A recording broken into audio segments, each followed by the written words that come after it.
زانی عورت کی توبہ کا طریقہ۔ اگر ایک شادی شدہ عورت سے کئی بار زنا سرزد ہو اور مختلف مردوں کے ساتھ اب وہ توبہ کرنا چاہتی ہے اور اسے بہت شدید ندامت ہے، تو اب وہ کیا کرے؟ کیا اس سے نکاح ختم ہوگا اور اس کی توبہ کے لیے کیا شرط ہوگی؟ زنا بہت بڑا جرم ہے۔ قرآن میں اللہ نے فرمایا یہ اپنی خواہش پوری کرنے کا بہت برا راستہ، اور کنواری لڑکی کا زنا کرنا بہت بڑا جرم، شادی شدہ کا تو اور بھی بڑا جرم، اور مرد کا زنا کرنا بھی بہت بڑا جرم، عورت کا زنا کرنا اس سے بھی بڑا جرم ہے۔ تبھی اللہ نے جب زانی کی سزا بیان کی ہے نا، تو عورت کا ذکر پہلے کیا۔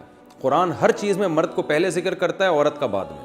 چور کا ہاتھ کاٹنے کی باری آئی تو اللہ نے فرمایا چور مرد کا بھی ہاتھ کاٹو اور چور عورت کا بھی ہاتھ کاٹو۔ یہاں مرد کا ذکر پہلے، عورت کا بعد میں۔ لیکن زنا کی جہاں بات آئی، اللہ نے فرمایا زانیۃ والزانی فجلدوا کل واحد منہما مئۃ جلدہ۔ زنا کرنے والی عورت کو بھی 100 کوڑے مارو اور مرد کو بھی۔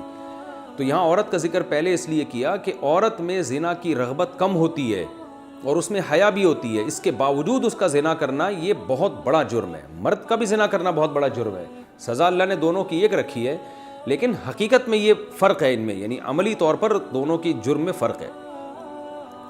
اب سزا اللہ نے ایک کیوں رکھی ہے؟ اللہ کی حکمتیں اللہ بہتر جانتا ہے۔ تو شادی شدہ عورت اگر زنا کرے تو یہ اتنا بدبودار جرم ہے کہ قرآن کہتا ہے کہ اگر یہ ثابت ہو جائے گواہوں سے اور اقرار سے ایک مخصوص طریقے سے، تو ان کو زمین میں گاڑ کے پتھروں سے ہلاک کر دو۔ اس لیے بھائی اگر کسی عورت سے بھی یہ جرم ہوا ہے یا مرد سے، تو یہ بہت بڑا جرم ہے، ہلکا نہیں ہے۔ اب اسلامی حکومت نہیں ہے، لہذا اللہ نے پردہ ڈالا ہوا ہے اگر جرم کے اوپر، تو اب سزا تو جاری نہیں ہوگی رجم والی، اور وہ اپنے اوپر خود سے جا کے جاری کروانا بھی کوئی شریعت میں اچھا کام نہیں ہے۔ اب یہ ہے کہ چھپ کے گڑ گڑا کے اللہ سے بہت زیادہ توبہ کرے۔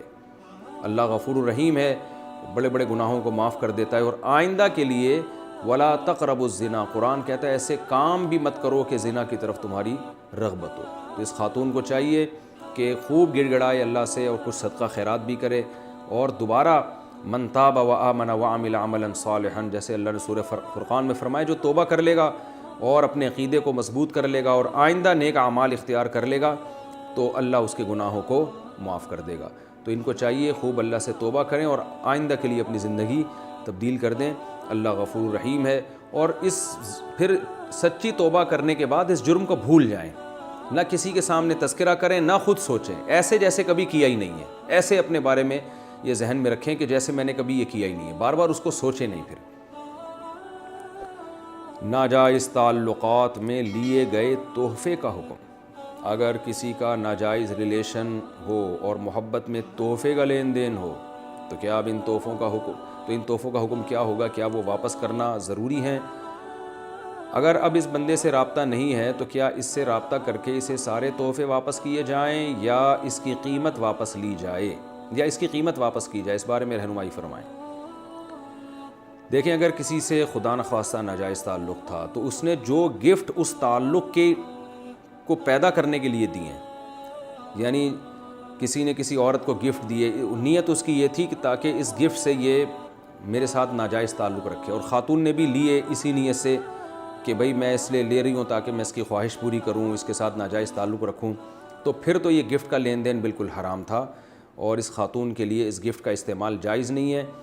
اس کو صدقہ کر دیں وہ، یا اس گفٹ کو یا اس کی قیمت کو۔ لیکن اگر ایسا نہیں تھا، گفٹ کی بیس یہ نہیں تھی کہ یہ تعلق برقرار رہے، تو ناجائز تعلق تو برا ہے، لیکن گفٹ اس بیس پہ نہیں دیا گیا تھا، تو پھر اس گفٹ کا جو لینا ہے وہ گفٹ حرام نہیں ہوگا۔ ہاں یہ ضرور کہیں گے ناپسندیدہ ہے، نامناسب ہے، بہتر تو یہی ہے کہ اس کو بھی گفٹ یعنی اس کو بھی صدقہ کر دیا جائے، لیکن اس کا صدقہ کرنا پھر لازم نہیں ہے۔